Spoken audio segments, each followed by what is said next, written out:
evening, everybody. Welcome back to PSGL. George Morgan here, your commentator, alongside me, TK, who is going to be rounding off the season with me. Down the inside, absolutely possible scene. This is for the win between these two. I'm on the edge of my seat. He needs to get it done now. Blakely will dive to the inside. We're robust. We've got our elbows out. Ronard takes the lead. Because here comes Alfie Butcher. Can't really complain with that one. It's not going to be easy. The pressure is on, of course. Yarda Watmere is your champion.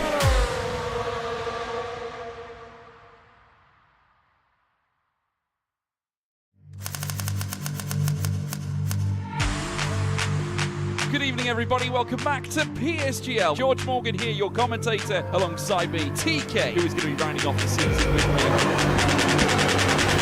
Down the inside, absolutely possible scene. This is for the win between these two. I'm on the edge of my seat. He needs to get it done now. Blakely will dive to the inside. We're robust. We've got our elbows out. Ronard takes the lead. Because here comes Alfie Butcher. Can't really complain with that one. It's not going to be easy. The pressure is on, of course. Yarda Watmere is your champion.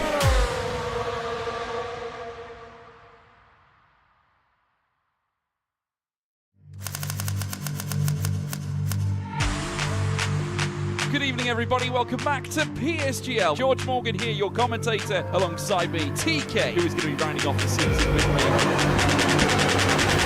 Down the inside, absolutely possible scene. This is for the win between these two. I'm on the edge of my seat. He needs to get it done now. Blakely will dive to the inside. We're robust. We've got our elbows out. Ronard takes the lead. Because here comes Alfie Butcher. Can't really complain with that one. It's not going to be easy. The pressure is on, of course. Yarda Watmere is your champion.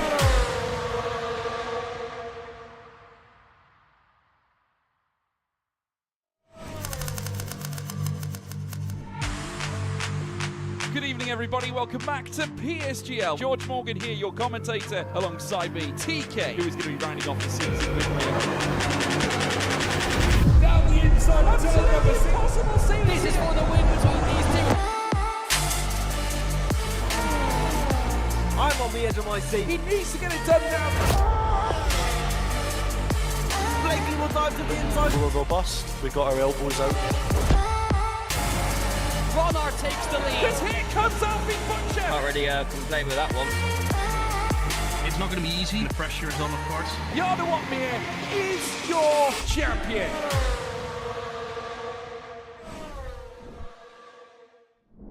Enchanté, race fans, and welcome along to what is the return after a 1 week break of Premier Sim Gaming League's PlayStation Division. This is PSF1 for round number 4 of season number 40, and we are here back again, and here's another legendary circuit we've got on our hands. We head over to the Emilia-Romagna Grand Prix around the legendary Imola circuit.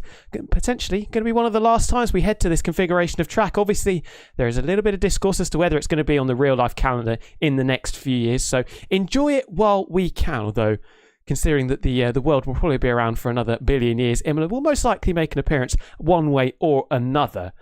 Exciting one this evening, and we've got a couple of storylines that we will get our teeth into very shortly in the virtual commentary box for this evening's actions. It is myself, Tom, and alongside me once again it is Dan or Dacre. How are you doing, my friend? Very well, Tom. Thank you very much, and I certainly share your excitement for what we have ahead of us here tonight. Imola, I think it is a fan favourite, and certainly a favourite of many of the drivers, I'm sure, out there, and especially the qualifying session we're about to get treated to should be spectacular to witness. So can't wait to get it going. We are just minutes away from getting the race at the legendary Imola circuit underway. 100%. It is one of the best qualifying circuits. We talk about Monaco being a really good track for qualifying. Hungary as well. We saw it a couple of days ago. That was an exciting one. But Imola, drivers really on the edge in what will be our 18-minute qualifying session. Obviously, in real life, they have the full 3 sessions. But this will be where we separate the brilliant drivers from the merely great drivers, wouldn't you agree? Certainly would. Imola as well, in qualifying especially, is what I would call a confidence track. It is a track where you need to be absolutely committed if you want to have world-class speed around here. And in particular, watch for the lines that a lot of these drivers are going to be using throughout this session. There's a lot of very heavy curbs on the apexes of corners that these drivers, nevertheless, are going to be using a lot of, because if you want to have world-class speed around this track, that is what you're going to have to do. So these drivers are going to push right to the edge, and it's that kind of feel you have at the limit that separates, as you said, the brilliant from the merely great, and that is what we're going to see just coming up very, very shortly. This track, a joy to watch in qualifying. Race is maybe a bit more divisive, but we'll see how this grid is able to take that on as well. Yeah, we haven't spoken about the dirty air. This is probably the furthest we've got into a PSGL stream on F125 without referencing the dirty air and the difficulty that we are having overtaking on this game. But just a little bit on the attendance. Unfortunately, we are missing quite a few names. I think 15 is the number that we've got signed up. 13 full-time drivers and a couple of reserves. But big names missing. The reigning champion, Matteo, will not be here. There was a little bit touch and go, but won't be here this evening. Francesco Largo's missing, Enzo Sabaton, and the championship leader, Owen. All of them going to be absent. And if we do head over to the standings graphic, you can see where the opportunities might lie for a couple of drivers. Owen leading. He's been on the podium in every race so far. Started the season with a third, and then back-to-back victories in Saudi Arabia and Spa, giving him a 13-point cushion. But if Alex Lofer does take the victory today, and he is one of the drivers that is present, he will move above Owen into the lead of the championship. Oscar sat in third. He's been very consistent so far. A couple of second places. Had a difficult time in Spa. Was just sort of bumped out of position late on in the Grand Prix. Came home in P7. Azam and Tony Roche rounding out our top 5. What is interesting, though, is we've had 3 races and we've only had 5 different drivers on the podium. Now, does that show you how competitive it is right at the sharp end? Or does that maybe say that some drivers haven't quite found their groove on this game so far? I would say you could make an argument for both of those cases. I do think, yes, there is a period of adaptability that some drivers are obviously a bit sharper than others. We've seen, obviously, Owen has been absolutely electric, brilliantly snatched that win last time out in Belgium. But also, I look at Alex, I look at Tony as drivers who, even in all the qualifying sessions, even on the time trial leaderboards, they are consistently up the front. And so I definitely think there is maybe a bit more of a gap here in a release season rather than what you'll see at the end of the game cycle when everyone is up to speed. I do think it's going to get more competitive. You're going to see more and more drivers up at the sharp end, but as it stands right now, you are seeing a couple of drivers in these opening rounds monopolising the top of the standings, and that's really not what we're used to seeing in PSF1. 100%, but with the absences that we have had so far and probably will have for the rest of the season, that should make it a really tight battle at the sharp end. Reigning champion Matteo currently sat there in 7th, best finish of 4th, and will have only completed 50% of the races once we finish in Imola. Speaking of Imola, it's round 4 of the season. Let's head over and have a look at what the calendar is telling us. We had a break between Spa round 3 and what we have today going on at the Emilia-Romagna Grand Prix. It's another legendary circuit in 7 days' time. We head to Silverstone before we go to the Sweatfest. That is the Hungaroring, and then Bahrain to finish off our second block in season 40. Another week break at the beginning of September before a 5-race run until the end of season 40. Starting off with Texas, then we go all around the globe to Japan, back to the States with the Las Vegas Grand Prix, Brazil at Interlagos, and then finishing, of course, in Mexico City. I just want to talk a little bit about the championship battle because there are certain things developing. Like you said, we're seeing some drivers starting to make their case for being considered as one of the perennial contenders to the PSGL crown or throne. If you get to a race like Las Vegas, for example, 3 rounds to go, how would you be thinking of playing it? Because Vegas in particular, Brazil another one, they can be very, very chaotic and they can make or break your season effectively. They can, and what I would be doing, though, in that case, is merely just trying to focus on the race at hand. I do think if you try and focus on the championship, get into gamesmanship, maybe there's time for that in the last round, but I would say each individual evening, that is where you just have to maximise your result on the night. I think that has to be the focus for any driver that does eventually get involved in a title fight, and we will start to get a clearer picture with every round from here on out. So we'll keep an eye on that. But yes, I would say that these drivers, and I think certainly at this early point of this season, here at this race tonight, that is exactly what they're going to be doing. They're going to be focusing on what's right in front of them and trying to keep any of the other possible permutations out of their head. I think that's what you're going to see here tonight especially. How much of a golden opportunity do you see this for Alex Lofer with his main championship rival out of the picture? who's had a golden run to start the season with those 2 wins and a 3rd place to back it up as well. Is this an opportunity that Alex Lofer has to try and grab with both hands? And maybe if he doesn't have the best of Grand Prix, he might come away from this feeling this was a real missed opportunity to try and get as close to Owen as possible when he's not here, of course.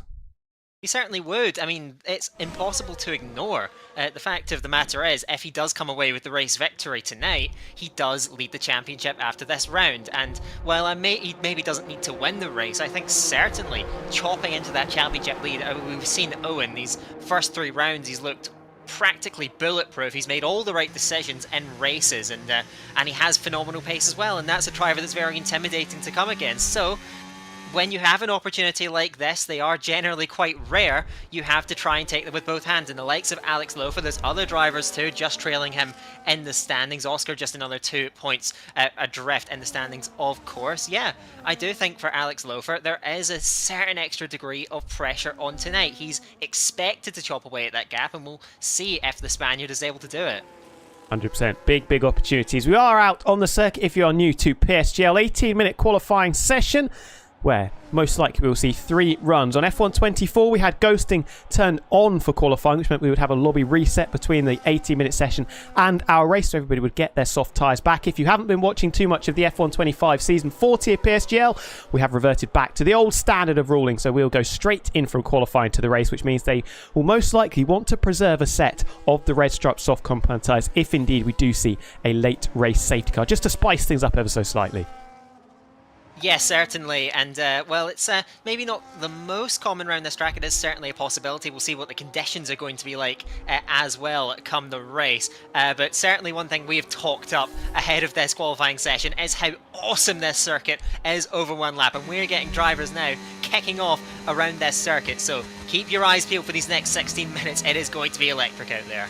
Got to be in full tilt approaching these corners down to the first chicane, technically turn number 2, 3 and 4, the Variante Tamburello chicane, and then you plunge straight into another one, this one the Variante Villeneuve, named after that famous racing family, Gilles and Jacques Villeneuve, both 2 legends of the sport. Tozer, got to get your braking point and your turning point absolutely right. There's so much time you can make up, especially on the exit as well, and burning a little bit of battery as Alex Lofer as we head up to the hill to what is one of my favourite corners in F1, Piratella. Trust the front of the car and the rear that it will stick, throw it in as fast as you dare, and then diving back down the hill through Aqua Minerale. A little bit of traffic for Alex Lofer to deal with as he gets a little bit squirmy over the curves, maybe hampered ever so slightly by the dirty air from the Ferrari in front, and then you've got to attack these sausage curves through Variante Outer as much as you can, because there is a lot of time that can be gained if you are laser-like precise with your approach to the chicane. Just a couple of corners left to go, this kink through 60 and then the 2 Ravazzas.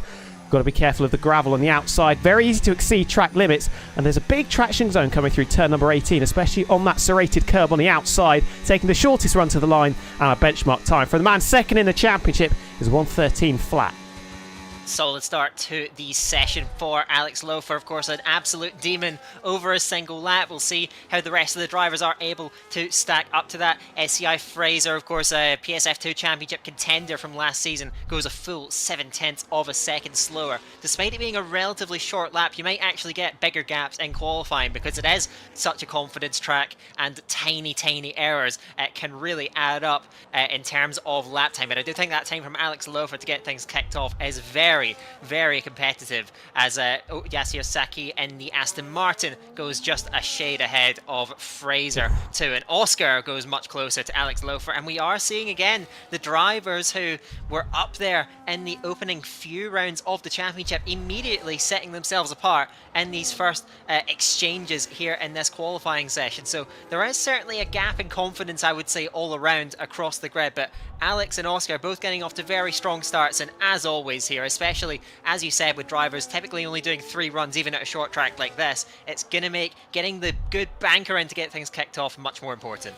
Yeah, and things like you said, fanning out maybe more than we would have expected around such a short circuit. 1:13 flat, 1:13.1 for Alex Lofer and Oscar. Further 3.5 tenths back to Volokongan. You got Dirk in there, Rydal as well, Yassis, Saki and Fraser in the mid to high 1-minute 13s. That's a big gap early on in the session. You're going to have to find quite a lot of time. Few invalidations in there. Tony Roche with an invalidated 12.999. That's some serious pace on the RB, even though he did cheat because he went over the track limit, so we'll have to go again, albeit with no battery left in that car. And now well, going skating across the gravel, and will return to pit road very, very shortly. As it was another one he invalidated over the chicane, the very anti-outer chicane, just getting a little bit too aggressive with the curves. But I spoke about it quite a bit on the hot lap when we went on board with Alex Lofer. There's so much time to be found if you can be really aggressive and really attack these curves. Just, and I say just, I stress the word just keeping it within the track limits. Yes, certainly.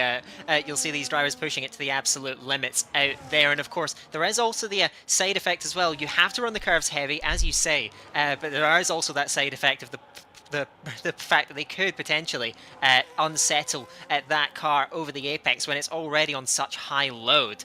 So yeah, these drivers, they're operating with a very, very narrow margin for error as they throw the car around the various twists and turns and elevation changes here at Imola. I'm on board with Nico as he just comes out of Aqua Minerale. That traction zone out of there is demonic. It is evil and how the drivers, and you're going to see a lot of these guys having snaps of oversteer on the exit of that particular corner.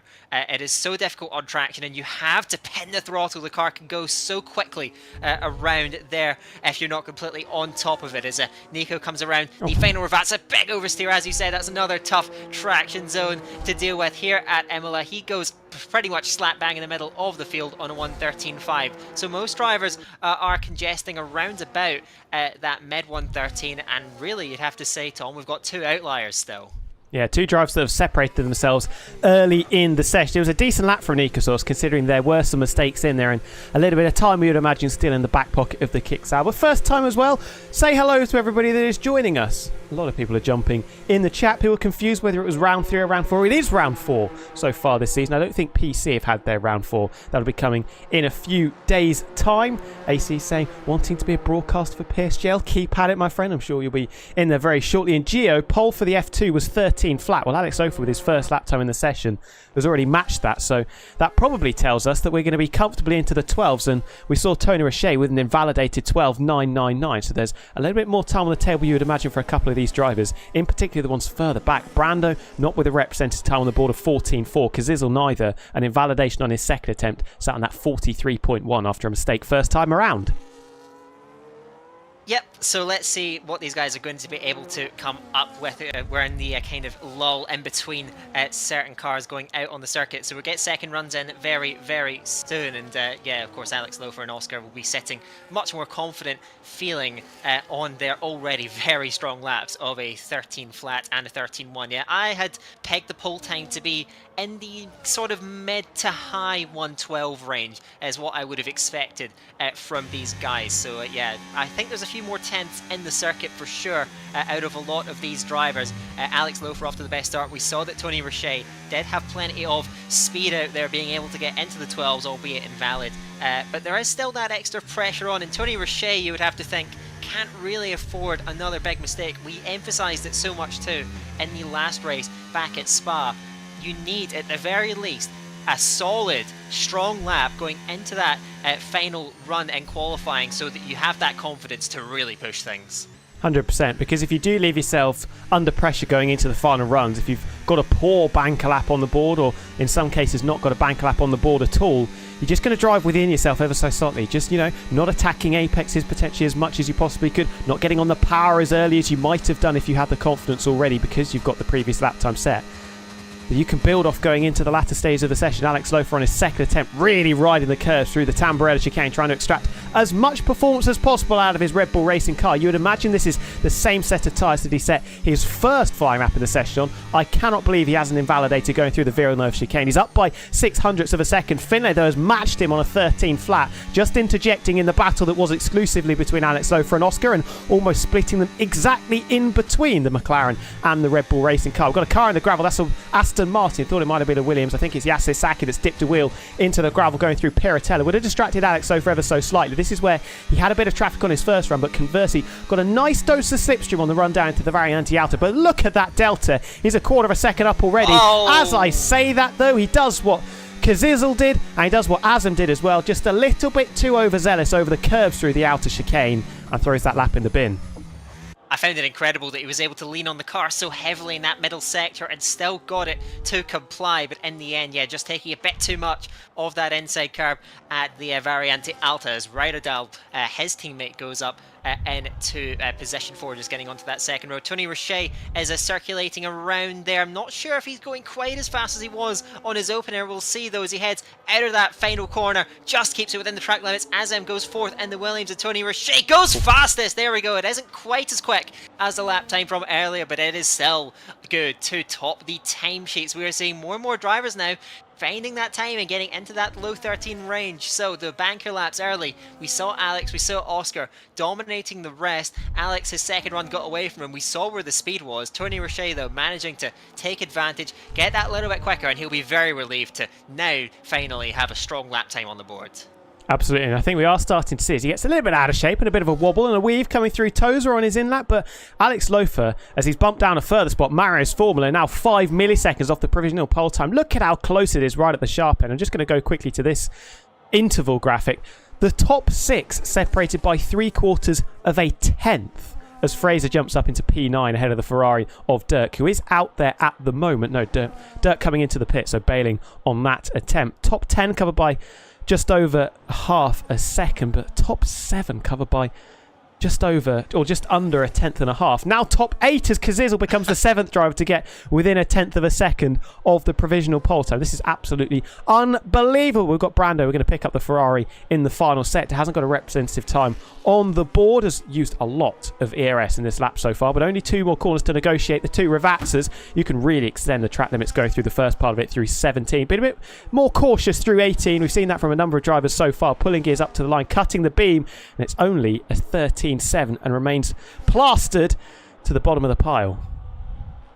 Yeah, not good enough from Brando, I'm afraid, on that occasion. Volakongen comes over the line, goes 9th. He made a rather large error heading out of Aqua Minerale, as I mentioned earlier, that ease that the rear end breaking away, and in the end you saw that for the Norwegian, so he still remains in 9th position. Plenty of time though in that lap, I would bet. Shizu Oscar has just got a lap time kicked off then as he's firing down towards Villeneuve. Let's see how this one is going to stack up to the first sector. Needs to be in the mid 23s at the very least, and that is very, very strong at 23.3 as he powers out of Toza, keeping that rear end very nicely in check. Now heading up towards Piratella, you watch the rear end of the car dance around as they throw it, and it's phenomenal that it can stick, and Oscar holds that one together. Now uphill into Aqua Minerale, you get up onto that exit curve, try and straighten up the car early so you can plant that throttle down. Once again, Oscar powering along,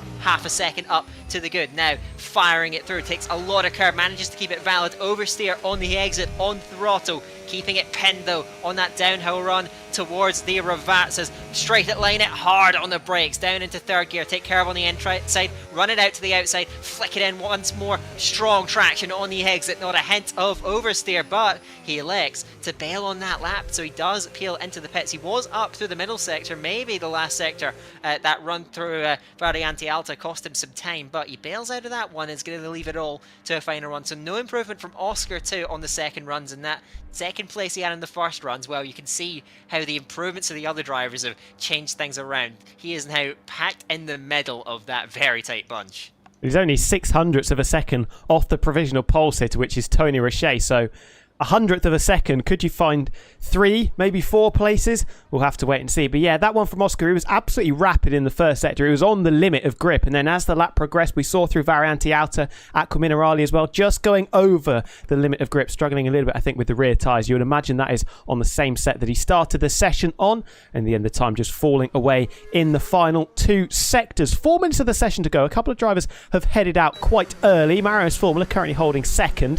And Yasisaki currently holding 2nd bottom. Nice bit of symmetry there. The Aston Martin needs to get a bit of a shift on. 13.6 is not going to be good enough. I would say you might need to be in the 13 flats to get inside the top 10. I'm expecting to see a lot of improvements right at the end of the session.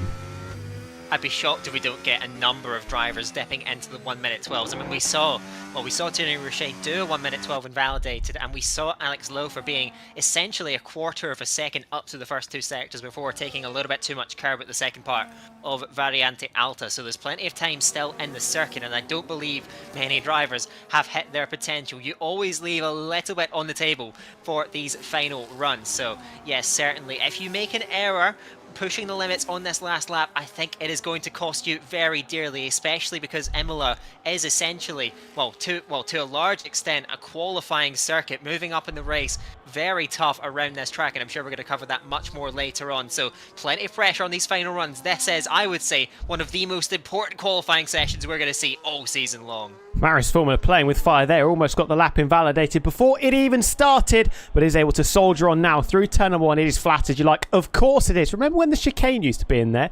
Back in the day before you cut the beam to start the lap, has about 5 seconds on. Marius Formula cuts the track, through the first chicane, through the Tamburello chicane, but this is the benefit of coming out slightly earlier. He can back off, and if he's got the fuel left, he will get an opportunity to go again. Yasisaki definitely needs to get a better time on the board. 14th at the moment for the Green Machine, the Aston Martin. Turn the ARS off down into the Villeneuve chicane. Will it be an improvement through sector 1? We'll see. Down by 2.3 seconds, so he's another driver that's decided this first attempt isn't working for me. I'm going to back off and go again right at the death. So it's going to be Azim that we can watch next. Coming up towards Tamburello, you'll see him flicking it in to that apex. Takes so much curve on the inside of both. Somehow manages to get away with it. Now powering down towards Variante Villeneuve at the end of that first set. You don't take quite as much as this curve, or at least some drivers don't. But Azim is all over that, flying through. Gets rewarded with a 23-4th of the first sector, but half a tenth down. Turns in quite early into Tosa. Manages to hold on for traction on the way out. Now heading up towards Piratella over the crest and then downhill. He lifts quite a lot on entry, and the rear end seemed to step away. He didn't seem entirely planted there. Can he recover the lap? Heading through Aqua Minerale, gets so much curve on the inside, barely holds it together on the exit. Has he had a strong middle sector? No, he's lost even more time. I think that run through Piratella, very bold over the first curve at Variante Alta. Then you're going to use the last of your battery. All the drivers pretty much drain it on the run down towards the Ravazzas. You can hear the tyres squealing as they lock. Uses all the track to turn in for the final corner, but it's scruffy run through there. I'm not sure if it's going to be improved. It takes a short run to the line and invalidates in the process, trying to cut every bit of time off. It's Alex Loeffler! Storms clear, and that, Tom, is the lap that he could have done earlier. A stormer to take a storming lead in this session, and that is going to take some beating. Well, Tony Roche is bailed, but there is an opportunity for the former provisional pole sitter to go again. Volokongen improves in the second McLaren, 5th and 6th at the moment for the Woking squadron. Here comes his teammate Oscar, very close to exceeding track limits through the final corner, shifting up to the line. Is he in the 12s? Not quite. It's a 13 flat for Oscar, and he moves provisionally onto the front row. Marius Formula is finding a little bit of time. He's up by half a tenth through Sector 1 and Sector 2. Can he nab that second position? Back from the Papaya McLaren car, using the ARS and the DRS. He's into the 12s. 12.9 for Marius Formula. The rest will await. Tony Roche down on his second attempt through the first sector, albeit not by a lot. Finlay, I think, is going to cut the beam to start another attempt as well. I can't see, annoyingly, how much longer is left in the session. We'll just have to wait and see. Azim and the two Williams actually not improving. Yasisaki over the line. It's only 10th fastest, 13.4. We return our attention, though, to Tony Roche, who is charging towards the Variante Alta. But a quarter of a tenth down. He does maybe lack a little bit of grip compared to what he had earlier. It's a good purchase, though, on the exit of that chicane. So we'll see what the run is like. He's actually saved a bit more battery than others, maybe just for the run to the line. Lots of curb on the inside of the first Rivacka, barely able to keep it within track limits. And again on the exit, he's pushed the boundaries there. The last sector looked good. Was it fast enough, though? Oh, it was! He goes right up onto the front row. A stunning final sector to salvage his qualifying session to some extent. Is there anyone else that can threaten, though, Tom? Tony Roche's gone into the 12s as well, as has Mario's Formula, but that time from Alex looks rock solid. Nobody else that I can see. Finlay down by 1/10.5 through the first couple of sectors. No front wing for the Ferrari of Brando. Dirk and Fraser both been off the circuit as well. That should be all done and dusted. We'll stay on board with the Haas of Finlay up to the line. Can he find any morsels of time to get into the 12s? Potentially, no, he can't. It's a 13.3. Doesn't improve by 1/4 of a second. And we'll split the two Papaya McLarens with the Williams just behind. But Alex Lofer, he's been the star of qualifying so far this season. It wasn't quite the 12.5 we thought it might have been, but a 12.7. Some serious wheels still on the Red Bull Racing car and 2/10 clear of the rest of the field. That is a stormer again around such a short track, more than 2/10 of a second to the good. I do think there were a lot of drivers that will be rueing certain mistakes because they didn't quite get the best lap they were capable of. Whether Alex's time could have even been remotely threatened is certainly something else to consider, because he looked a class apart, and well, the pole margin certainly speaks for itself. But ultimately, that is what you get here at Imola. You push the boundaries to the extremes through every corner. You're taking as much apex speed pretty much as physically possible, and errors can creep in. One man who those errors didn't creep in though was Alex Lofer, and for the star of qualifying really on this game, he has proven it once again. Alex Lofer from Tony Roche, Red Bull from RB, then it's the Alpine Amaros Formula. Good laps from him in the session, getting his rewards with a 3rd place. McLaren, Haas, McLaren, Oscar, Finlay, Volokong, and then the 2 Williams of Azerman, Kazizel, Ryderdal, and Nikasos rounding out your top 10. Yasisaki and Lauren starting alongside each other. Watch out for some fireworks there. Fraser in 13th, and then disappointment for all Italians and Ferrari fans. 13th, or not 13th, 14th and 15th. Last and second last for Dirk and Brando, respectively.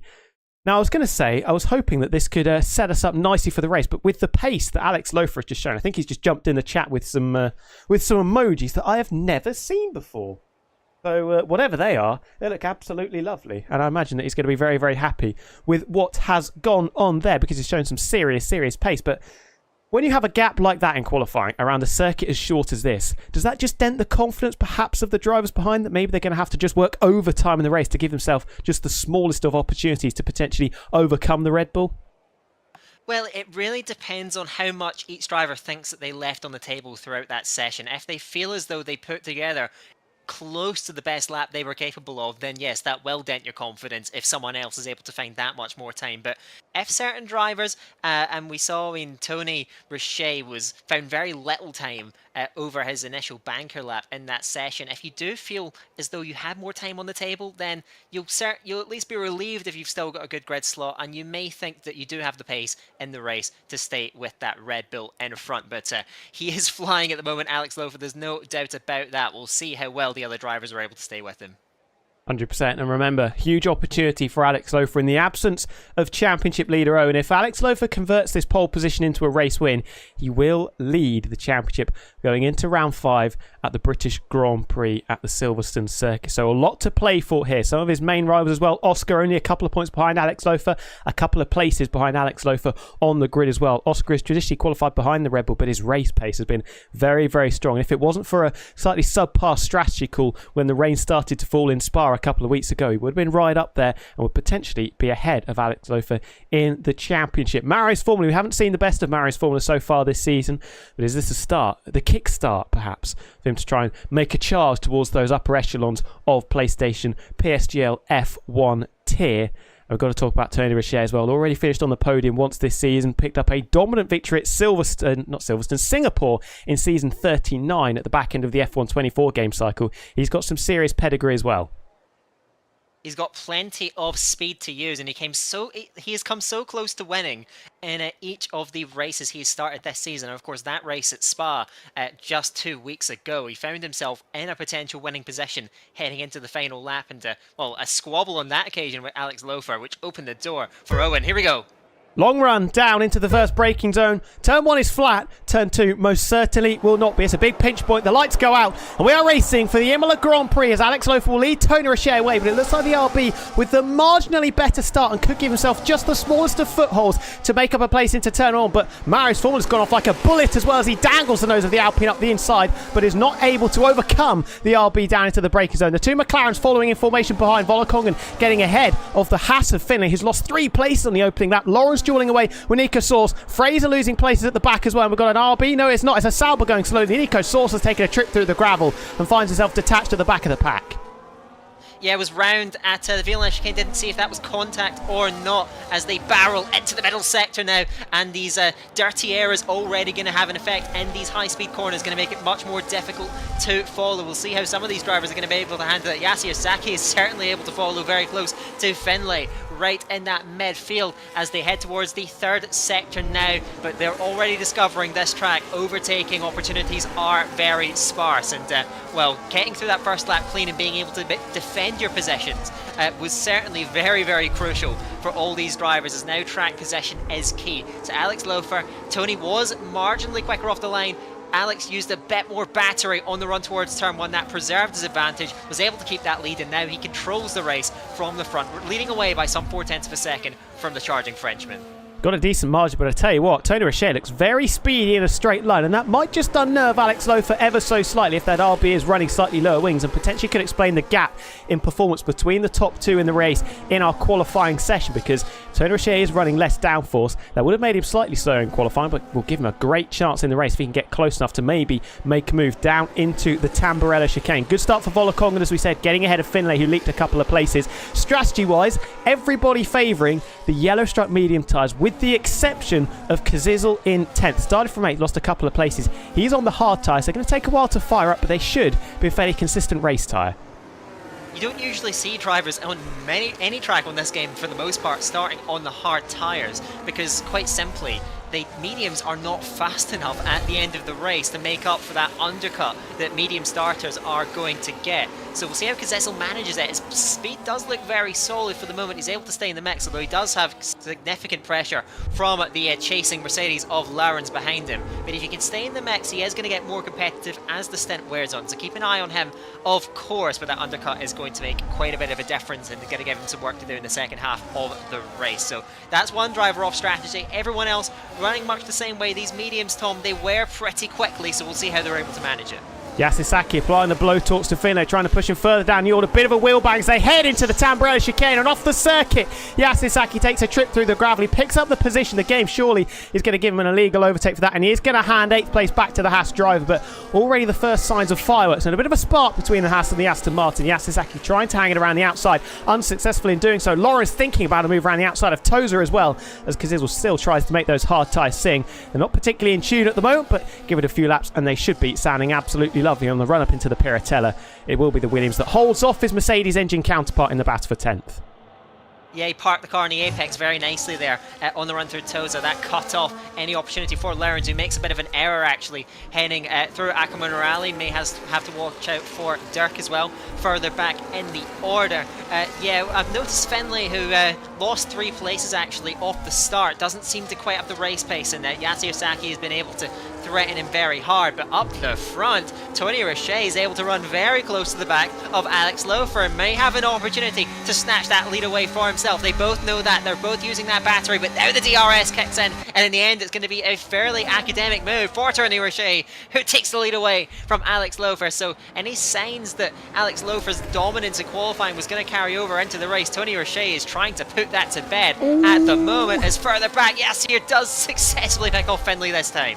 Round 2, this time it goes to the green corner of the Aston Martin of Yasisaki. We still had a driver dipping a wheel into the gravel, but this time it was Finlay coming off second best, and eventually Yasisaki muscles his way past. Lawrence still darting underneath the rear wing of the Williams in front of him. Thought just for a moment about sending it up the inside into toes, but realising he was probably going to collect the Williams and send them both into the barriers on the right hand side, and opting just to stay behind for the time being. Yasisaki's now got a different task on his hands. Get back within the 1 second window of Ryderdal in front. That has normally been quite difficult, because Ryderdal has been sat very close to the back of Azam for the majority of this race. But with the gap now at half a second, there is an opportunity for Yasisaki just to cruise back into the DRS train of the leading group of 7 and keep himself in touch with those leaders.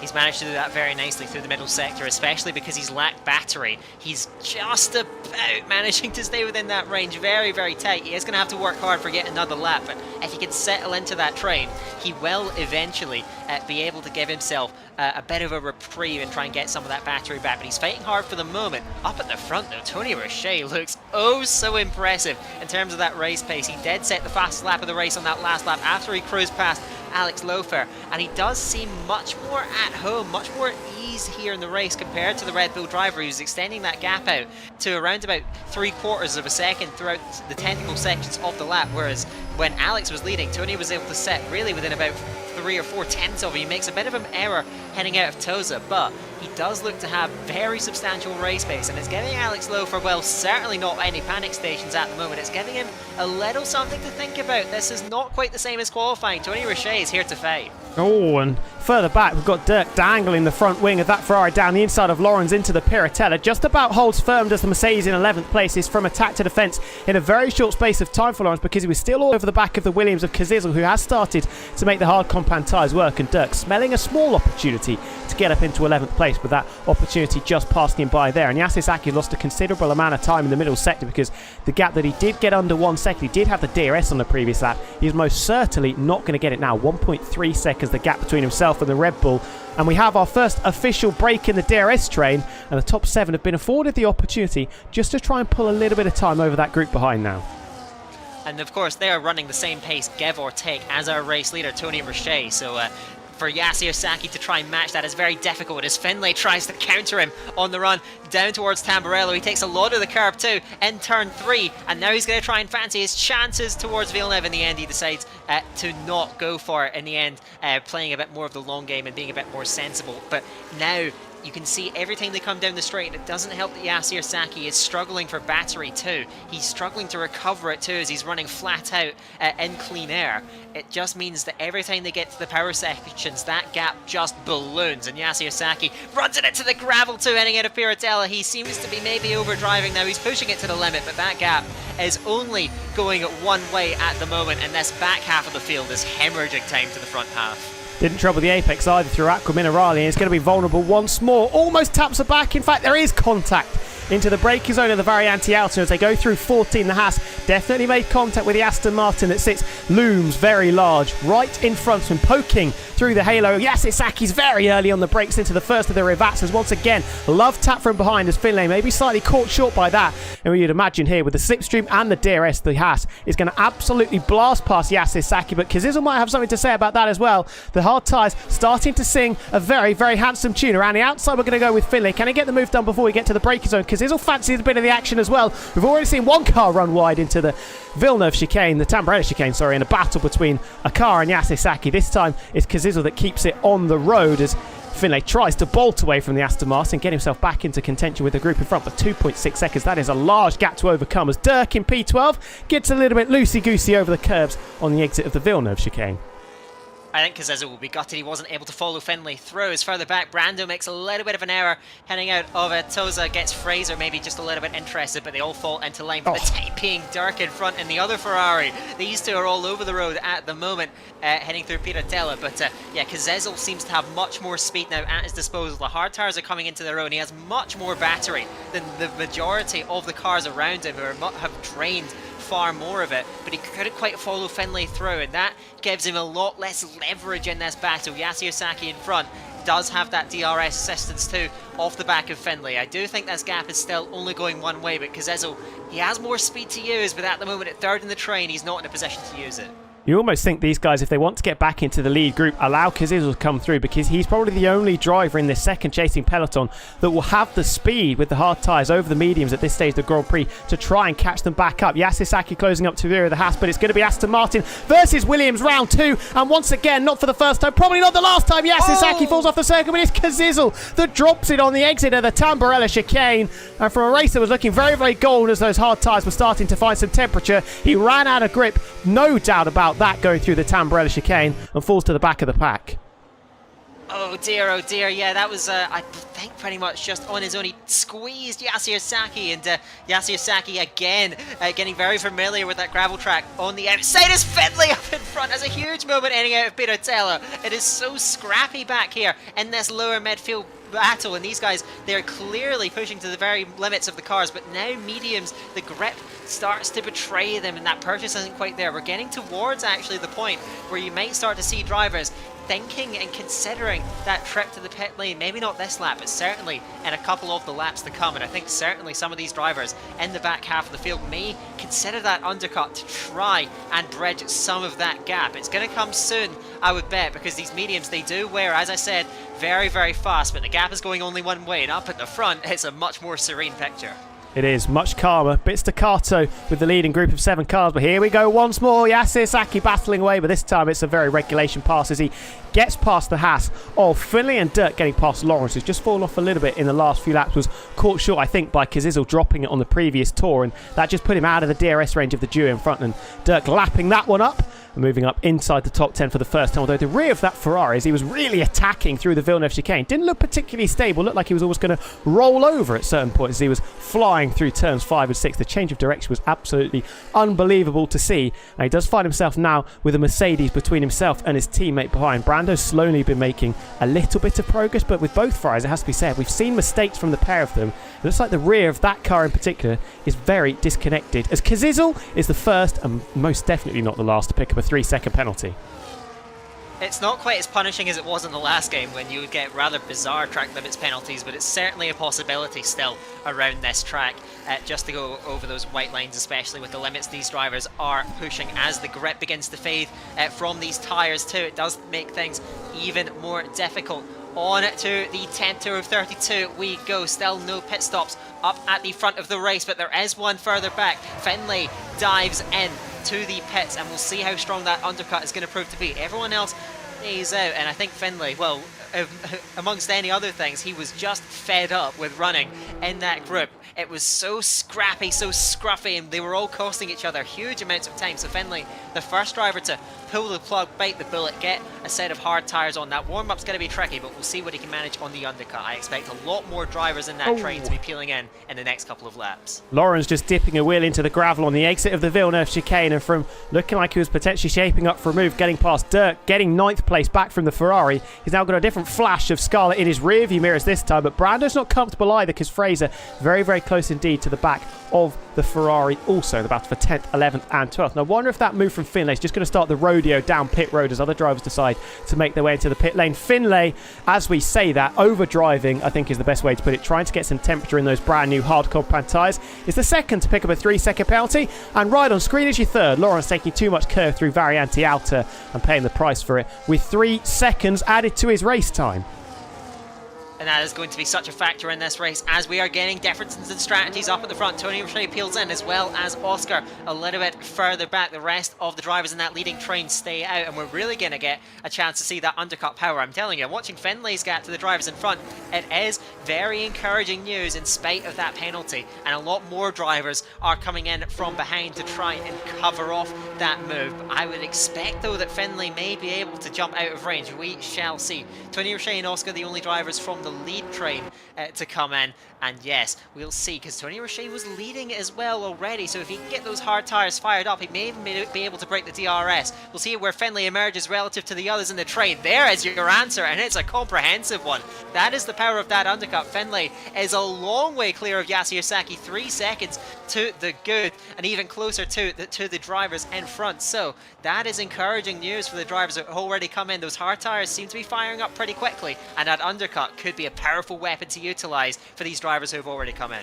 He's found himself positioned perfectly between the two that came in, Tony Roche and Oscar, and the group that he was fighting with. 3.5 seconds to the duo in front, 3.5 seconds to Yasir Saki behind. I think we'll be fairly happy to see the back of the Aston Martin and see him comfortably in those rear view mirrors. I tell you what, Azam's starting to struggle as well in the Williams. He's had Ryderdale examining the rear of that Williams very, very sternly. The pair of them are going to stay out, which means that this should be like Charles play for Ryderdale. They're going to take the net lead of the Grand Prix, although they haven't pitted so far. But as the DRS flap opens, Ryderdale is going to absolutely cruise past the Williams and make it a Red Bull leading the race once more. But it's not Alex Lofer, who did come into the pits on the previous lap, so watch this space. Incredibly slow pit lane, torturous one might even say, as you have to make your way, amble your way incredibly slowly. It feels like an age before you can take the limiter off. We're going to wait to see where the leaders are. There's Tony Roche, there's the McLaren of Oscar, and they're going to be comfortably ahead of our pole sitter.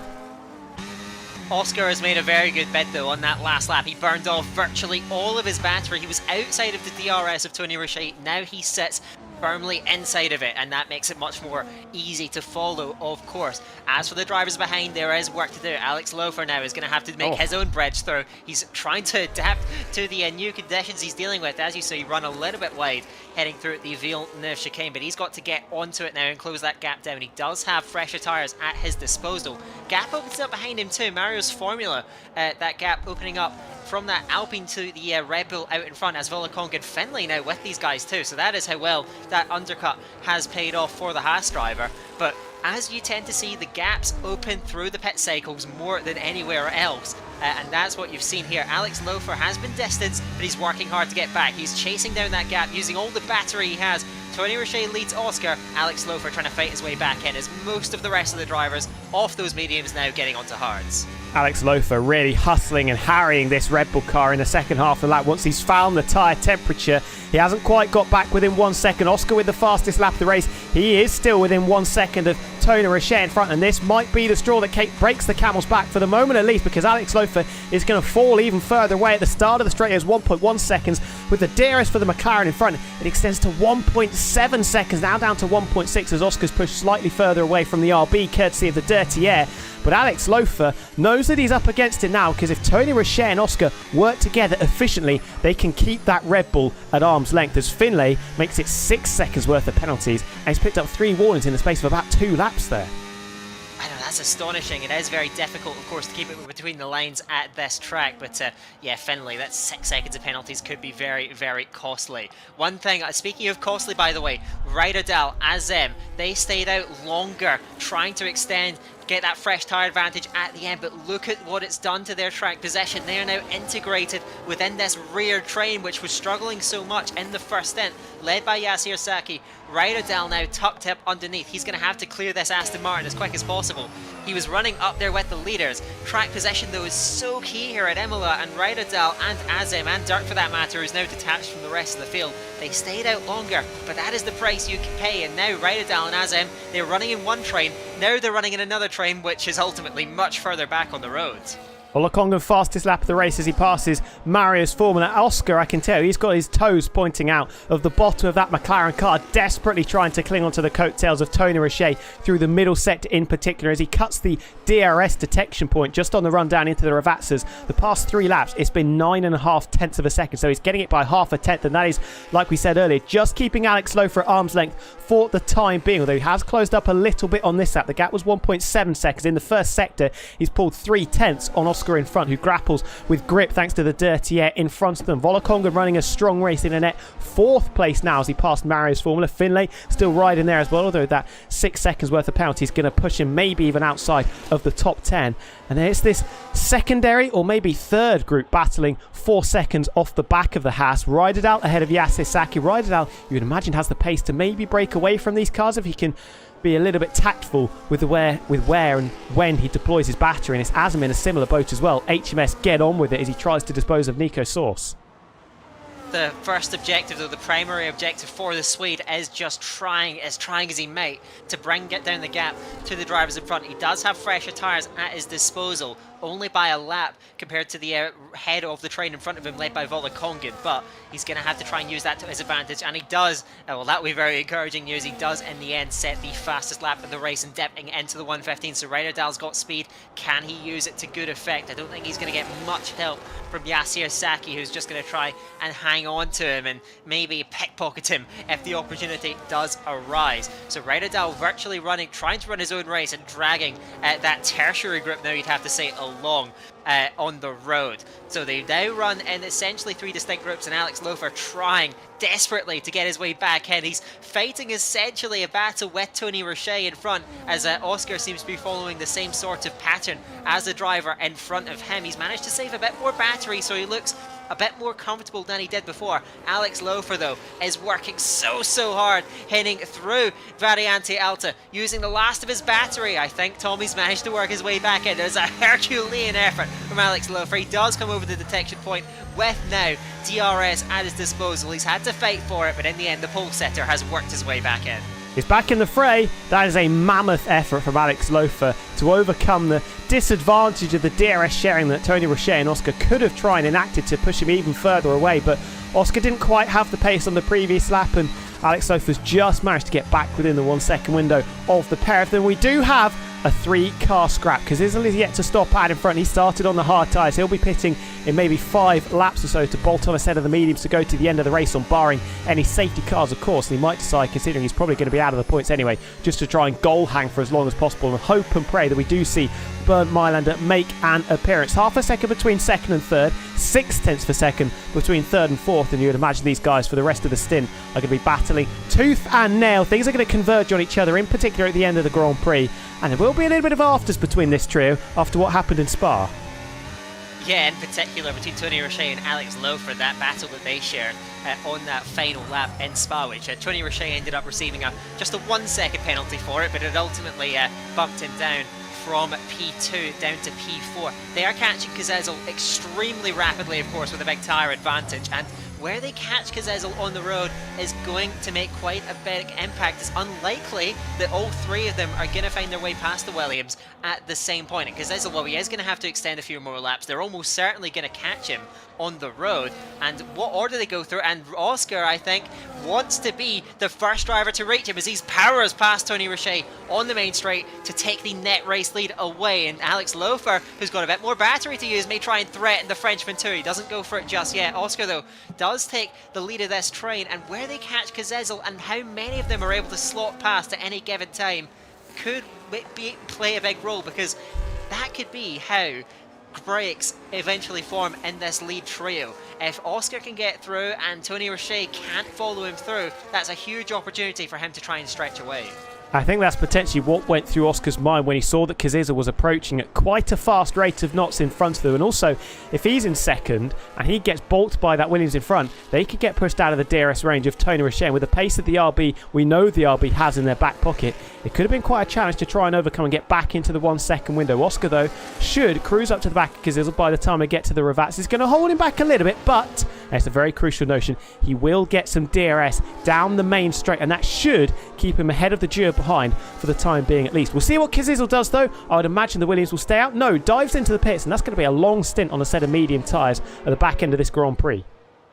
That's a very, very long stint. I'm fundamentally surprised by that, and I think it will come as a great relief to each of the 3 drivers out in front. Maybe not so much to Oscar. They may see that as an opportunity missed to break away. Cazezzel comes in. Yeah, that is going to be a mammoth stint on the medium tyres to extend those to the end as Finlay gets yet another penalty. Astonishing stuff. He's struggling to hang on now to the drivers out in front of him and stretched right to the edge of that DRS range of Marius Formula and Volakongen. They're running a pace that's almost comparable to the leaders. Raidadal, though, is doing a very solid job behind, using those fresh tyres to good effect. He's already jumping Finlay based on the multiple penalties of the Haas driver in front, but he's essentially half that gap to that trade of Marius Formula, Volakongen and Finlay. He seems to be the fastest driver on track as well. Yasir Saki desperately trying to hang on with a lot less battery at the Aston Martin's disposal. He's right at his limit to stay with the Red Bull, but he's got plenty of pace to use right at Dal, so he stayed out longer. He gave up a lot of track possession, and now it's recovery time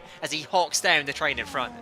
But look at how close that train in front are. 0.4 per second. Tony Roche will be licking his lips at a potential opportunity to get the lead of this race back. Remember, with the dirty air, the drivers are going to be sat very close, following very close behind. Not only are the tyres going to be overheating and wearing ever so slightly more, but the engine temperatures will start to skyrocket as well. In particular, down the long straight, the long run. There is a corner, of course, but we don't like to think about it as turn 1. We think about the first braking zone of the Tamburello chicane. Tony Roche opts to sit in behind for the time being, retain the status quo and sit in formation as this trio continue to charge on. But Marius Formula, like you said, yeah, he looks like a real threat. The pace of that Alpine, he's got the same age tyres as Alex Lofer, 1 lap newer than Tony Roche and Oscar. Will that be making too much of a difference? I doubt it. I think Alex Lofer's actually made a bit of a mistake coming through the Villeneuve chicane, because that gap has doubled between himself and Tony Roche in front, but he's still inside the 1 second window, so the alarm bells can just be put down for the time being. And Volakongen will be loving this as well. 2.2 seconds now the gap between third and fourth, and he's getting dragged along absolutely beautifully up to the leading trio. impressive pace from Mario's Formula, and I think it's also worth noting too the battery levels of the leading three. They were all relatively low a few laps ago, and now they are much higher. I think that explains why these guys are also able to start reeling them in. They are saving their battery, all three of them, trying to keep their powder dry for later on in the race. That could have the side effect though of making this a much bigger battle up at the front, so let's see how this is going to unfold. They head on to lap 20 of this Grand Prix. Alex Lofer trying to threaten Tony Roche, not quite near enough to do so, but Marius Formula chasing him down. He's got much bit less battery to use, but he's got plenty of speed, and if these three at the front continue to just hold station and just try and hold back for when they could be, that battery could be of more use, Marius Formula, he loses time on the straights, but through these technical sections he is flying through. I have to say, it's maybe a bit harsh to say he loses time on the straights. Obviously, he's going to be disadvantaged because he doesn't have the DRS and the two cars in front do. But I think he only lost 0.3 of a second from coming out of the second Ravazza to breaking into the Tambrel chicane. If you remember early on in the Grand Prix, Tony Roche, I think he lost maybe 0.7 of a second. Although I think it was Alex Lofer as he was trying to chase down Oscar and Tony Roche, lost 0.7 of a second. So that's maybe an indication of the pace Marius Formula has got, but also the setup that he might be running. The gap continues to close, under 2 seconds now between the Red Bull and the Alpine respectively. And if you're somebody like Alex Lofer in this position, you know at some point you're going to have to get your skates on if you're going to win this Grand Prix. But equally, there's an emerging threat, an increasingly emerging threat, coming from behind you as well now. Yeah, I would try and force the issue. I would not wait until the last couple of laps. Any opportunity arises, you have to take it, because from third in the DRS train, especially on this game, it's much harder to make an impact. It's much harder to follow the P2 car past the leader, and it's much harder to apply pressure onto the P2 car because of the dirty air.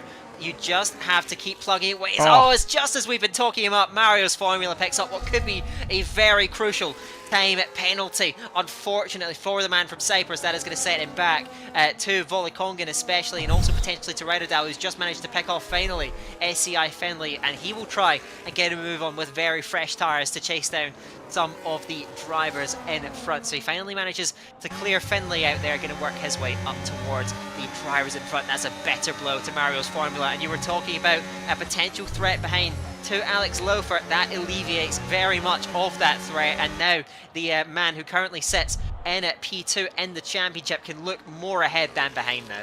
100%, just eases the pressure, like you said, and it's just an indication of how hard Mario's Formula has been pushing in this stint. I don't know if you caught it as he was coming out of the Variante Villeneuve chicane, crossed up to some degree, almost perpendicular to the circuit, kept it pointing in the right direction, but absolutely rallying that Alpine car through these high-speed chicanes in the first sector. The gap is now 1.5 seconds. He's still bringing Volikongan along with him, so don't discount the second McLaren driver either. Hasn't picked up a podium for a long time, but has scored in 10 of the last 11 races in PSGL, PSF1, and I think he's deciding now is go time as he blasts around the outside of Marius Formula, taking 4th place off his hands.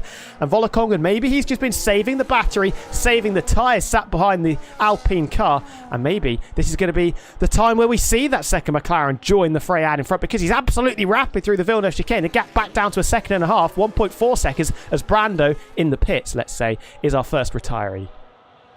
Yeah, Volikongan certainly was saving a little bit of battery and wants to try and deploy it all now to bridge across. It's a bold effort from the Norwegian, who always exhibits such great racecraft, and I think he's done such a good job today as well, working very hard. Third gear, heading through Ackerman Rally, trying to keep that car together. He needs a great run though, heading through Variante Alta. Let's see, he doesn't take quite as much curb at the first part, a lot of curb at the second part. That does cost him just a little bit of exit speed. It's going to be very close. I think he just about managed to work his way back in. We will see the DRS overlay pop up if he has indeed managed to get himself in towards range. Volikongan, what an effort. That is DRS for the McLaren driver. He is down on battery. He may suffer a little bit down the straight, but what a perfectly timed move on Marius Formula to take full advantage and catapult his way up towards the leaders. Executed to perfection, absolutely on the button and on the money when he needed to be. Volikongan, he's just got to try and stay with them now, because he's got himself into a position where he can challenge and he can fight for a podium position. He was really hustling the car through the middle sector, and his hard work paid off, getting the DRS by 0.5 tenth. That's what we saw Alex Lofer getting it earlier on in the Grand Prix. Seems to be the magic number, 0.5 tenth of a second. 9 tenths further back at the moment as Lawrence picks up a 3-second penalty. penalty. Marius Foreman is still very much in there. He could be our joker in the pack as the 4 races in front of him will duel in the closing 10 laps of this race here at Imola. Oscar still leading the way ahead of Tony Richet. Alex Loaf has been quite passive so far. I think he's just waiting for his prime opportunity to pick them off one by one, the two in front of him. Yeah, but the opportunities are few and far between here at Imola, and I think he is suffering from that. Of course, it's so much more difficult to follow as we than we did have on the last game. As we need a Finlay penalty counter, I swear, on the side of the broadcast maybe. But yeah, Alex Loafer, you just cannot follow quite as closely as you did in the last game. Again, we have to stress it again. It's that dirty air, and that means he can't carve out those opportunities. And down the straight, Tony Richet also has that DRS to use. Both the leaders are using quite a lot of battery, by the way. Tony Richet wants to take away the lead of the race and does so. He breezes past Oscar, and now Tony Richet leads the way. Does that give Alex Loafer the chance he needs? He certainly thinks so, as he's on an overtake button hard down towards Villeneuve, but just runs out of track, runs out of battery too, and Oscar is able to see him off. Maybe that's when he needs the swaps between the leaders. If one driver loses momentum, he has to take advantage. That seems to be the only way he can carve out opportunities. Oscar, a little bit of a tail wag heading out of Toza, maybe providing opportunity. Alex Loafer not near enough to take advantage, but Tony Richet and Oscar, they both burned a lot of battery down that straight. Tony Richet wanted to take the lead away clearly at that stage, and Alex Loafer, well, he's searching for all kinds of opportunities, but overtaking so difficult here. And maybe he sees this is going to be his best opportunity. Oscar was slightly compromised coming out of the Tamburello chicane, just taking a bit too much curb in his attempts to try and hold on to the lead of the Grand Prix, and that gave Alex Loafer all the impetus he needed. But I think Oscar, wise to the situation, burning, dumping that battery as he saw the Red Bull looming large just behind him. We've got a yellow flag. I think the Ferrari of Dirks had a bit of a whoopsie coming through Aqua Minerale, but will continue on his way, but might be minus his front wing, because his was a long way back as well on his medium tyres that are going to be begging for a bit of mercy. Tony Richet's put nearly 7/10 of a second between himself and Oscar. Alex Loafer's very close to the back of the Papaya McLaren car, but Oscar's definitely burning some battery. I think he is going to hold station in second for the time being. Volokong is still very much in the ballpark as well, despite getting a little bit wobbly going through the Tamburello chicane there. Watch out for Marius Foreman also, despite the 3-second penalty. Ryderdal is a little bit quicker as well than the 5 cars in front, but he's got quite the mountain to climb. Yeah, he's trying to use those tyres to his effect, as that is 2 Ferraris out in the pit lane in this Grand Prix. Ryderdal certainly has plenty of speed, and he's demonstrated that all throughout this stint. He's generally been the quickest car on the circuit on these hard tyres. Just that undercut from the rest of the drivers put him out of range, and he's having to try and make up for that. Is it going to be too little too late? He's at least benefiting at the moment from that Mario's Formula penalty. So up at the front, Tony Richet and Oscar able to swap positions pretty much at will, and the driver behind is able to clearly follow in close enough, at least Tony Richet was, that he could have passed Oscar anytime he wanted to, and he did just a couple of laps ago. Alex Loafer, meanwhile, I could say he's in 3rd place not because he's exercising patience. Anytime he gets even remotely close to the driver in front, he does a big battery dump, and he's even using quite a lot of battery here heading off of Ravazza. He's doing everything he can from that position, working so hard, and I do think if there is an opportunity, he will grab it with both hands, but he is just restricted down there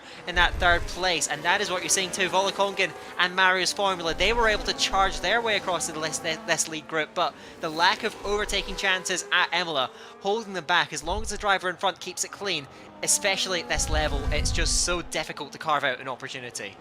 100%. You've almost got to try and push the driver in front of you into a mistake, spook them maybe into braking slightly too late into one of the heavy braking zones that we've got around this circuit, or do you have to be creative? Do you have to try and stay glued to the rear of the car in front, maybe through the Villeneuve chicane, and launch it up the inside into Toza? We'll have to wait and see what the drivers think and how creative they will be in their attempts to try and pick up places late in this Grand Prix, the Emilia-Romagna Grand Prix, that Tony Richet still leads, equidistant between 1st, 2nd and 3rd, covered by a 2nd at the moment. Volokongen and Marius Foreman, you haven't seen too much from them since they arrived on the scene, but don't discount the 2nd McLaren from this Grand Prix. Ryderdal, by the way, as well, took a 2nd out of the leading quintet on the previous lap. He's going to cruise up to the back of them, but it's going to be a tall order. He's got to get past Marius Foreman with the penalty if he's going to have any chance of getting on the podium, you would imagine. The front 2 are paying very little mind, Tom, to the drivers behind at this stage, and that is evidenced by their battery usage, which is much lower than Alex Loafer behind. So these guys are mainly looking at each other, not the drivers in the rear. We'll see if that does eventually work against them as drivers get more and more desperate from further back. As Oscar was Oscar get a poor run indeed, heading through Tamburello, and Alex Loafer fancies an opportunity. There was the mistake that may have given him a chance. Can he get a run towards Toza? There's just not enough grip following, heading through the Variante Villeneuve chicane. So yeah, Oscar made a bit of an error, and that is what Alex Lofer needs. These two up at the front, they are, I do still believe, trying to stay pretty much in their own race, but that does not mean that they are actually in their own race. Alex Lofer, Volokong and Marius Formula, they are still very much threats, and Oscar, I mean, he's got a full battery at his disposal. He's being extremely patient, as he often is, but he's got to be careful that that doesn't work against him against a charging Red Bull behind him. I think he's trying to make his bed here and try and hold second until the last lap of the Grand Prix and then blast past, dumping all of that battery, and with the help of DRS and some slipstream. I think that's 12 seconds of penalties now for Finlay. We can have 15. Blow me down. That is quite a lot of penalties. He's not going to be scoring any points, Finlay. I can tell you that for free. 7.5 tenths of a second of gap. Now 6 tenths of a second of gap. So they cut the beam to start lap 28. 5 more tours of the legendary Imola circuit to go, everybody. Ride it out. Not quite in the DRS range of Marius. We're closing all the time as Oscar up to the rear of Tony Richey, but once again happy to just make camp in second position, with Alex Lofer still lurking just behind him. But this time we don't see the same mistake from the McLaren through the Tambrella chicane, and Alex Lofer doesn't have that opportunity down in towards Villeneuve. No, and well, really, even on the last lap, you saw him there. You can't. It's almost impossible to get a good enough run into Villeneuve because it's essentially a one-line corner. If you're not ahead on the entry, you essentially have to back off, and then that dirty air kicks in. So it's difficult to create a move heading into Toza, which on paper is a much more enticing overtaking opportunity at a relatively slow speed hairpin. So maybe that was Alex Lofer's best chance, but we will see. I do not think that the tale has been written up at the front of this race. Oscar still with a full battery, but Tony Richey, I can tell you why. He is running absolutely nowhere near as fast as he is capable of. He is doing enough to retain this lead against an Oscar behind him who is being very passive and very patient. That has allowed what was at one point a group of 2 up the front now to become a group of 6, with Rydal finally joining the fray, and even Azem beginning to reel these guys in from behind has also exhibited great pace in this stint. But these guys, they are just being very patient, running well below their limit, and still the opportunities don't come through. But as Oscar lifts there, as if he gets close enough to Tony Richey, he has to lift off in the entry of Tamburello, and Alex Lofer does close up very rapidly. So if Oscar, again, if he's too patient, Alex Lofer is searching for those opportunities. It's very difficult to manage a run from second in the DRS train. Oscar is doing a fine job at the moment as we get closer and closer to the decisive part. It was a big lift, wasn't it? And that's going to be good for his fuel if he's potentially struggling on fuel, and for his tyres. But I was just looking at the front tyres in particular, and the rears actually. They do look quite second-hand, those hard tyres on the Papaya McLaren car. Not sure if it's the same for the likes of Tony Richey or Alex Lofer in this leading group of 6. Richey and Oscar with the oldest tyres, albeit only by a lap, but they definitely look quite second-hand and not particularly nice, as that is the 18th second worth of penalty that Finlay has picked up in this Grand Prix. Can we make it to 21, everybody? Place your bets in now. We'll wait and see by the time we get to lap 32. We're going to have 3 laps to go at the end of this one. Oscar still not particularly close through the Vrats as he just backs off to give himself the breathing room to blast up to the back of the RB without, crucially, overtaking just yet. Just a little blip of the overtake button from both of our race leaders on the exit of the Ravazza, just to give a little bit of extra momentum. I do think Oscar, he does benefit from sitting a bit further back, as Volakongan is actually getting a bit closer to Alex Lofer, so desperation starts to kick in as we are now into the final 3 laps of the Grand Prix. Oscar's closing speed was very encouraging down that straight. He does seem to have plenty of straight line speed at his disposal relative to that RB in front of him, and if he's within about 5-6 tenths, I do think that Tony Richey may be in trouble on the final lap. What is Oscar going to do though? He's only going to have 2 more runs down that main straight with DRS. Is he going to take the potentially safer bet of going through on the penultimate lap, or is it that all or nothing gamble of moving through on the last lap and dropping all the battery he has? Tony Richey has plenty to use as well. Oscar, it's going to say a lot about his strategy in this race. He's just half a second behind. He has plenty of speed to use. Where does he go though? Does he leave it all the way to the last lap? This will be where we see what the tactics board at McLaren HQ has got written up. What have they been cooking up for us between Oscar and Volakonga? Because remember, Alex Lofer, sat in 3rd at the moment, hasn't really held a candle to Oscar in the past couple of laps, as Oscar's only focus, like you said, has been on the driver in front of him. 0.4 per second. He is burning that battery, everybody. He's going to make his move around the outside, down to Tamburello. Does he get ahead? Tony Richet has to get his elbows out, but it is clean around the outside for Oscar. Tony Richet is slightly on the grass, hampered by that, and there's contact. Alex Lofer picks up the pieces, and Tony Richet from first, falling off the podium places. Oscar, picture book perfect round the outside of Tamburello, and he now leads this Grand Prix.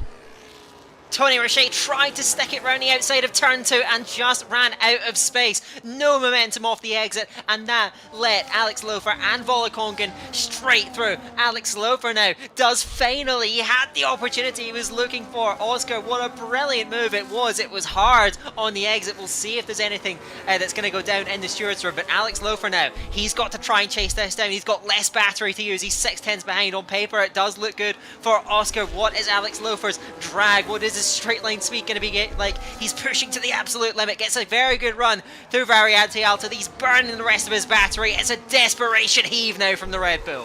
Still not job done for Oscar, let's not forget. Volokonga's almost fallen onto the podium here, and it wasn't the car that he thought he'd be overtaking to get up into third place. The second McLaren slightly wide through the final Rivazza, because it is with a penalty, but that is not to interest of us at the moment. Alex Lofer, he knows that if he wins this Grand Prix, he will lead the championship in Owen's absence, but look at this. Oscar is absolutely nowhere near the Red Bull. He is so comfortable. Only 1/10 of a second was gained by the Red Bull with the DRS, and if Oscar can hold this together, he is going to pick up a very well-deserved victory.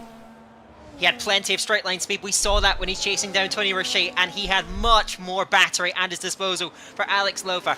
Alex Lofer's all-in offensive style is gifted in P2 on the road, but in the end it did not leave him with the firepower to threaten Oscar, and Oscar now just has to hit all of his marks. He's a tentative run through Piratella. He does still have to navigate this incredibly tricky technical circuit, but if he just keeps it out of the wall, keeps the mistakes, keeps it clean, Alex Lofer just isn't near enough to challenge. It's just 4/10 the gap, but I think Alex Lofer is just going to run out of laps.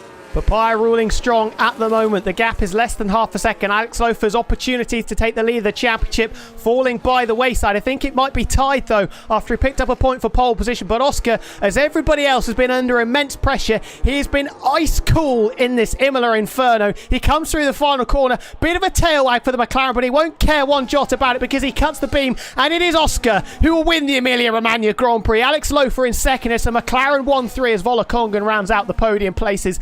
Tony Richet, another case of what might have been after the contact between himself and Alex Lofer on the penultimate lap. He was on the grass, his attempts to try and hold on to the lead, but got a bit loosey-goosey. Alex Lofer, a little bit of contact, not to the fault of the Red Bull, we must stress. And Tony Richet falling out of the top three. Ryderdal ahead of Marius Fulner-Asm couldn't quite catch them up. Nikasos, Yasisaki and Finlay inside the top 10. Lawrence Kazizel over the line after that mammoth stint on the mediums. And Finlay doing the reverse entry drift into the Rivazza. That's what we like to see. 22 laps on his hard tyres. I wonder if he's got a puncture. I'm trying to actually suss that out. Unfortunately, my broadcast camera isn't actually showing external views of the car, but yeah, yes, I must have a puncture. You can see that with the way the car is riding. So Finlay just shows how hard these guys are having to push these tyres. The tyre wear is much higher on this game, which means that they do actually push it into puncture territory. I do think Finlay also maybe fooling around a little bit in the last few laps is certainly may be an explanation for that, but it does show the margins that these guys are operating with. Very, very thin. And in the end, it was a thin margin too, separating the drivers up at the front. But it was Jesus, Oscar, and, well, 2 runner-up positions in the championship so far. He was especially close at the Austrian Grand Prix on that occasion. He was chasing down Alex Lofer. This time, though, he just got the better of Tony Richet after hunting him down throughout that final stint. He went maybe a lap earlier than we expected, but in the end, that proved to be an absolutely, well, genius decision in the end. What a move to seal it too. And Oscar works his way right into the title hunt as well. In fact, we were talking about Alex Lofer overhauling Owen in the standings, but I wonder if the McLaren has actually done just that. He was only 2 points behind Alex coming in, don't forget. He is definitely going to be a point ahead of Owen. I think 13 points for Alex Lofer means Oscar should lead this championship by 1 point. 44 points to the 43 of Owen and Alex Lofer. Very, very good stuff after a disappointing Belgian Grand Prix. He picks up race win and the cleanest driver. Fastest lap driver of the day and most overtakes goes to Kaziz, although considering he finished in P12 after starting 8th. Not sure how he picked up the driver of the day. The game obviously being a little bit kind to the Williams there. There's your finishing finishers. Oscar Alex Lofer, Volokongan, Tony Roche, Ryder, Dalmaris, Formula Razum, Nika Sorsi, Asisaki and Fraser, your points scorers. What a race. We didn't know what was going to happen right until the last gasp. Incredible excitement. And well, I think that just sums up Imola, doesn't it? Unpredictability at its absolute best. And, well, I have to say, because I know from driving Imola myself, I can barely do a lap of this track without having a major moment. The quality up in that lead battle was just astonishing. I mean, these drivers, they are the best that there is on the PlayStation platform, and we've demonstrated it once again with just an incredibly high quality battle up at the front. It was really hard to find fault in any of these drivers. I do think that Tony on the penultimate lap was more unlucky than anything else to find himself in that position and dropping back. It's ultimately, though, just another heartbreak for the Frenchman deep in the race. He's had winning chances in each of the 3 races he's attended, but that race win continues to elude him as now we have a 3rd winner this season. It does, and you feel for him a little bit because he's found himself, I think he's led going on to the last lap a couple of times so far this season, or he's definitely been inside the top 2 in the closing stages, so just can't quite get over the line, and hopefully it doesn't become that mental block almost, because Tony Roche's had absolutely outstanding pace. He's just found himself pocket pinched really right at the end of the Grand Prix, and found himself unlucky in this one as well to fall outside of the podium places, but he'll come back strong, you would imagine, and it's definitely someone we will not be ruling out of championship contention. Waiting to see if anybody wants to chat with us, but nobody ever does, so I think that will be slightly unlikely. That while we wait for that one though, let's just return to have a little look at what the calendar is saying for the rest of the season. We're in the second block of 3 in season number 4, so we've just had Imola returning for our week break, and then the next 3 weeks, strap yourselves in. We head over to the spiritual home of Formula 1 at Silverstone, then to the Hungaroring. That's going to be an absolute sweat fest, and then to a newly modelled Bahrain Grand Prix on this circuit before we break off at the end of August once again, and there is 5 races to finish us off. COTA, the Circuit of the Americas, Suzuka, Las Vegas, Interlagos and Mexico City. 5 very exciting circuits to round out season 40. Wow. I have to say I'm a massive fan of this calendar, as I think I've said multiple times throughout these broadcasts already. I'm just looking through some of the what the drivers are saying in the Discord server, as I like to call it, the paddock. It's just, I mentioned the tire wear, especially on those hard tires at the end, that long stint, how marginal it was, and I'm seeing a number of drivers. Well, Finlay apparently was at a complete 100% before his tires punctured. Yasuo Saki saying his were at 90% at the end of the race. Of course, we don't know what the sort of tire wear a lot of the leaders were getting, but I'm seeing a lot of drivers that actually were in puncture territory at the end of the race. So yeah, it was a fickle one at the end. A lot could have gone wrong, and well, we didn't get any really race-defining punctures. It did show the tire wear was pushing these drivers to the limit, and in the end, a lot of them just managing to survive. Tire management, a very big skill in this game, and it was really tested in that race.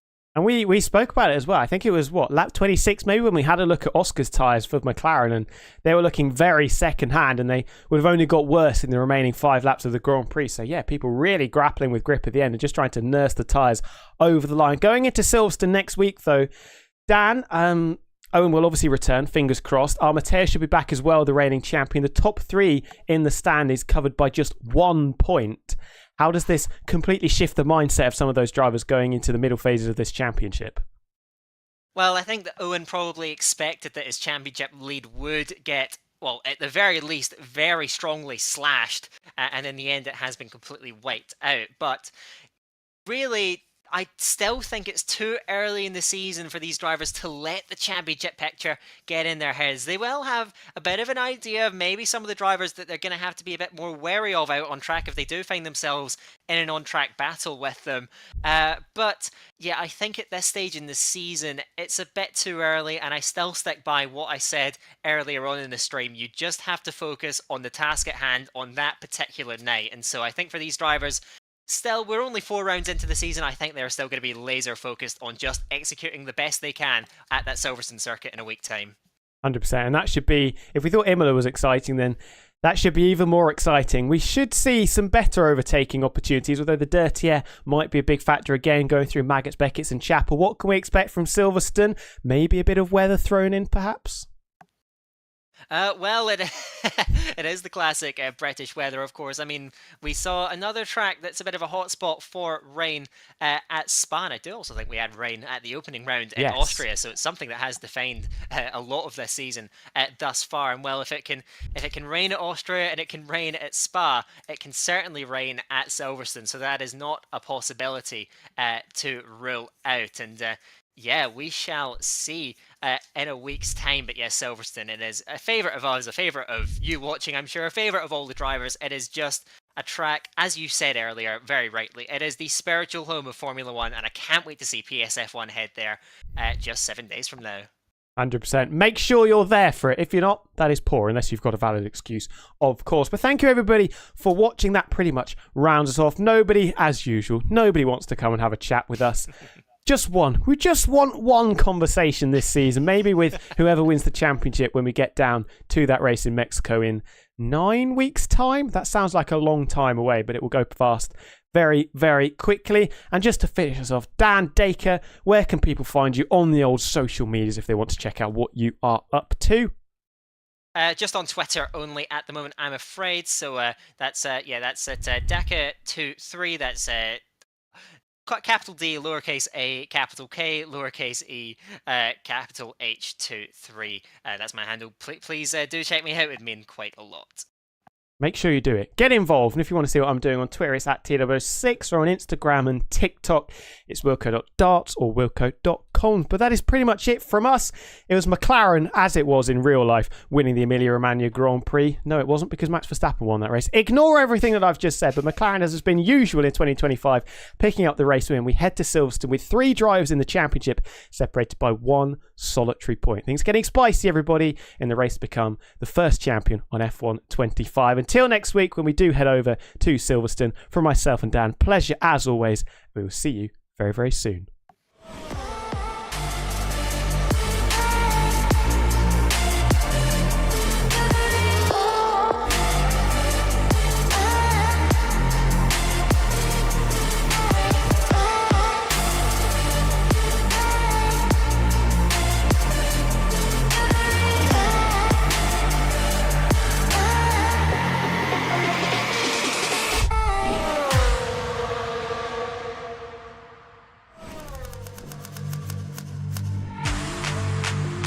Good evening, everybody. Welcome back to PSGL. George Morgan here, your commentator, alongside me, TK, who is going to be rounding off the season with me. Down the inside. Absolutely possible. This is for the win between these two. I'm on the edge of my seat. He needs to get it done now. Blakey will dive to the inside. We were robust. We got our elbows out. Ronard takes the lead. Because here comes Alfie Butcher. Can't really complain with that one. It's not going to be easy. The pressure is on, of course. Jarno Opmeer is your champion.